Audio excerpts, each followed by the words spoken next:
हाँ तो बच्चों, स्वागत है आपका हमारे YouTube channel Himanshu study zone में। आज हम आपके समक्ष लेके आए हैं बोर्ड एग्जाम 2025 के सब्जेक्ट फिजिक्स के महत्वपूर्ण जितने जितने महत्वपूर्ण प्रश्न हैं उन सबको लेके आए। हाँ तो बच्चों, मैं उससे पहले आपको बता दूं कि मैं डेली आपसे बोलता हूं कि एक टारगेट बनाइए। उस टारगेट को अचीव करने में आप 24 घंटे लगा दीजिए। एक छोटे से छोटा टारगेट ही बनाइए, लेकिन एक टारगेट जरूर बनाइए। जब आप एक टारगेट पे काम करते हैं तो आपको आपकी पढ़ाई का पूरा 100% मिलता है, जिससे आपको ये पता चलता है कि हमने कितना पढ़ा है कितना नहीं पढ़ा है। हाँ तो बच्चों, आज हम टारगेट लेके आए हैं 40 के लाइक का। कमेंट कीजिए, वीडियो अच्छी लगे तो शेयर कीजिए, सब्सक्राइब कीजिए। मेरा चैनल है हिमांशु स्टडी जोन। आगे हम आपको बता दें कि जितने जितने महत्वपूर्ण प्रश्न उत्तर हैं फिजिक्स के, जो 2025 के पेपर में आने वाले हैं, वो हम आज आपके समझ सारे लेके आए हैं। आइए देखते हैं। हाँ तो बच्चों, क्लास 12 फिजिक्स महत्वपूर्ण पूरे 65 टॉपिक हैं, जिनके बारे में मैं आपको बता दूं 70 से 70 नंबर पक्का है। बच्चों, अगर आपने ये पढ़ लिया, 70/70 नंबर आपके 100% की गारंटी है। 70 नंबर आपके कहीं नहीं गए हैं। ये 65 क्वेश्चन आपके पूरे 100 नंबर देके जाएंगे। बोर्ड परीक्षा 2025 में 95% मार्क इस ट्रिक से ही आने वाले हैं, जो मैं बताता हूँ। पेपर में 70 नंबर का पेपर आएगा, जिसमें आपके ये 65 नंबर का पेपर पूरा पक्का देके जाएंगे। उससे पहले मैं आपको दो तीन बातें बता दूं मुख्य मुख्य बेटा। सबसे पहले फिजिक्स के चैप्टर को पढ़ें। यह 65 टॉपिक जरूर पढ़ें। हाँ तो बच्चों, ये सबसे पहले फिजिक्स के जितने भी चैप्टर हैं उसको सही से पढ़ें। ये 65 टॉपिक जरूर पढ़ें जो मैं इसमें आपको साझा करने वाला हूँ। फिजिक्स का चैप्टर वाइज फॉर्मूला याद करें। फिजिक्स का चैप्टर वाइज न्यूमेरिकल सॉल्व करें।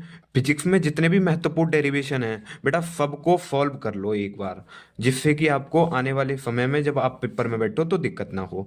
अब मैं स्टार्ट करने जा रहा हूँ जो जो 65 टॉपिक हैं उनके बारे में। हाँ तो बच्चों, पहला है कूलाम का नियम। दूसरा है विद्युत द्विध्रुव अक्षीय रेखा पर स्थित बिंदु के क्षेत्र की तीव्रता। तीसरा क्वेश्चन है विद्युत ध्रुव की निरक्षीय रेखा पर स्थित बिंदु पर विद्युत क्षेत्र की तीव्रता। बेटा, चौथा क्वेश्चन है गॉस का प्रमेय। पांचवा है अनंत विस्तार के रेखीय आवेश के कारण विद्युत क्षेत्र की तीव्रता। छठा क्वेश्चन है बेटा अनंत विस्तार की समरूप अभिक्षिप्त कुचालक चादर के कारण विद्युत क्षेत्र की तीव्रता। बेटा, सातवां क्वेश्चन है विद्युत द्विध्रुव की अक्षीय स्थिति में स्थित किसी बिंदु पर वैद्युत विभव। और आठवां क्वेश्चन है चालक की धारिता किसे कहते हैं। नौवां है संधारित्र किसे कहते हैं। दसवां है संधारित्रों का संयोजन किसे कहते हैं। 11वां है विद्युत धारा। 12वां है ओम का नियम। 13वां है विशिष्ट प्रतिरोध तथा प्रतिरोधकता। 14वां है विद्युत प्रतिरोध। 15वां है विशिष्ट चालकता। और 16वां है किरचॉफ के नियम। बच्चों, मैं आपको बता दूं ये बहुत इंपॉर्टेंट क्वेश्चन है, बायो सावर्ट का नियम, जो इस बार आने का सबसे ज्यादा महत्वपूर्ण चांस है। 18वां क्वेश्चन है एम्पियर का परपतीय नियम। 19वां है चुंबकीय फ्लक्स। 20वां है फैराडे की विद्युत चुंबकीय प्रेरण के नियम। और 21वां है चुंबकीय फ्लक्स।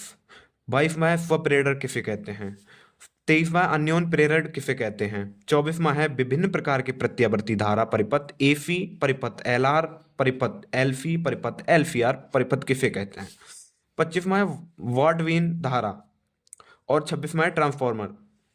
कोई दिक्कत। 27वां है बेटा ट्रांसफॉर्मर का सिद्धांत। और 28वां है विद्युत जनित तथा डायनामो।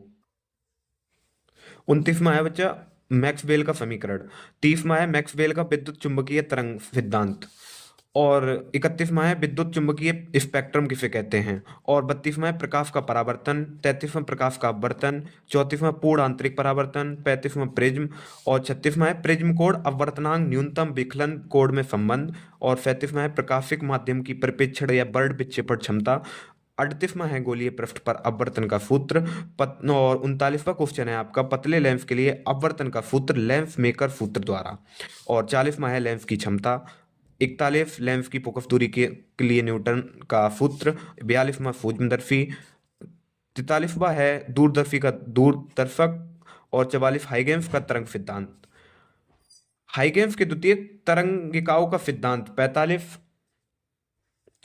हाँ बच्चों, 46वां है हाइगेन्स के द्वितीयक तरंगिकाओं के सिद्धांत के आधार पर तरंगों के परिवर्तन की व्याख्या। और 45वां हाइगेंस की द्वितीयक तरंगिकाओं के सिद्धांत के आधार पर तरंगों के अपवर्तन की व्याख्या। 48वां व्यक्तीकरण और 49 प्रकाश तरंगों का व्यक्तीकरण एवं का प्रयोग। और 50वां है प्रकाश का विवर्तन।